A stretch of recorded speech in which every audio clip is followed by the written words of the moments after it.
I've been testing out the Brainway Procrastination app recently, and in this video, I'm giving you my honest and unbiased review of whether it's actually useful or just another overhyped productivity tool. Brainway positions itself as a science-backed solution to help you overcome procrastination by using behavioral techniques, sound cues, and subtle nudges to get you back on track. The interface is clean, and it asks you to set daily goals, break tasks into smaller steps, and use time-blocking tools to stay focused.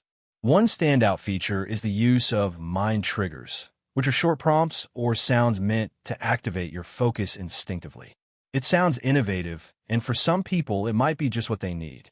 But here's where the doubts come in. Despite claims of being research-driven, Brainway doesn't provide any links to peer-reviewed studies or credible psychological sources backing its methods. Most of the techniques it uses, like Pomodoro timers, motivational quotes, and task reminders, are things you could already find for free in dozens of other apps.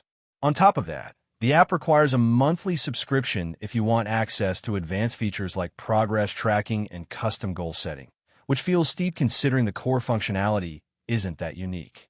Some users also report that the reminders become repetitive over time and lose their impact after the first few weeks. So, is Brainway the ultimate solution for beating procrastination? Probably not. At least not for everyone. It might help you get started if you're looking for structure and gentle nudges, but don't expect a magical fix. If you're thinking about trying it, consider starting with the free version before upgrading. I hope this review gave you some clarity.